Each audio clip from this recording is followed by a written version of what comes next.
মিয়ানমারের অভ্যন্তরীণ সংঘাতে আবারও রোহিঙ্গা অনুপ্রবেশের শঙ্কা তৈরি হয়েছে। এরই মধ্যে কক্সবাজার টেকনাফের ক্যাম্পগুলোয় বেশ কিছু রোহিঙ্গা প্রবেশের তথ্য পাওয়া গেছে।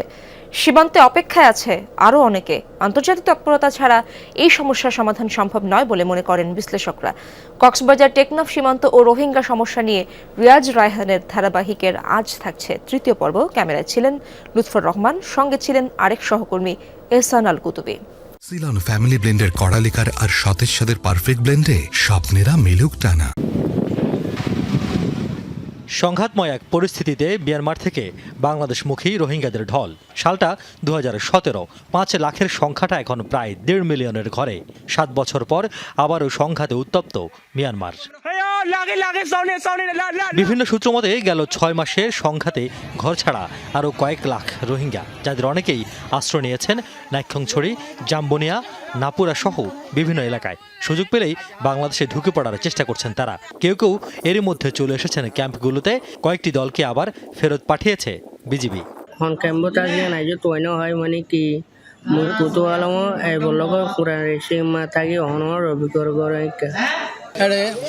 নিরাপত্তা না হিসাবে জানি পারি যেসুলত আন্তর্জাতিক সেফগুলো দিব, যেসুলত যেগুলো দিব আর এখন যাইবার বাধ্যকতা। বড় যুদ্ধ কি আর কেন জবিনার মাঝে চলা সরু ওরে আর রোহিঙ্গা বাইবরাদর কলা আছে ইনরে ডেলি কাদা কুম খতম করে দে খারুয়াই হিনর ওরে চলের বেশা বেশি মারি ফেলের।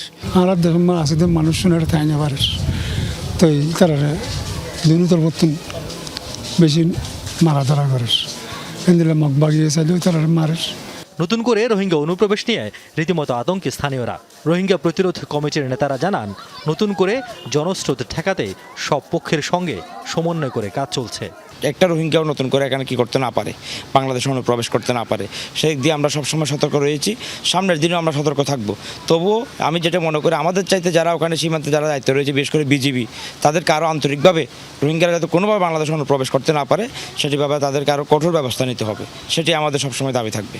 স্থল ও জলসীমা দিয়ে অনুপ্রবেশ রোধে সীমান্তে টহল জোরদার করেছে বিজিবি, যদিও এ নিয়ে ক্যামেরার সামনে কথা বলতে রাজি হননি কেউই। বিশ্লেষকরা বলছেন, ঘটনার পরিক্রমায় 2017 সালের পুনরাবৃত্তি ঘটলে পরিস্থিতি মোকাবেলা করা কঠিন হবে বাংলাদেশের। মংডুতে একটা বড় ধরনের রোহিঙ্গা সেটেলমেন্ট আছে, তো অনুমান করা যায় যদি মিয়ানমারের সামরিক জান্তা এবং আরাকান আর্মির মধ্যে এই লড়াই কন্টিনিউ হয় এবং আরাকান আর্মি কন্টিনিউয়াসলি আরাকানের মানে যেটা রাখাইন রাজ্যের বিভিন্ন জায়গা দখল করে নেয়, তখন রোহিঙ্গাদের জন্য একটা অস্তিত্বের সংকট তৈরি হবে।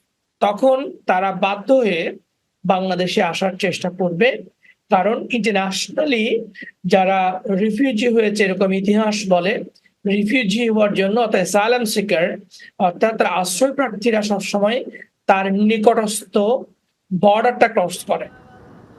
তাই বাংলাদেশ সীমান্তে মানব ঝল রুখতে স্থলের চেয়ে জলভাগে বেশি নজর রাখার পরামর্শ বিশ্লেষকদের।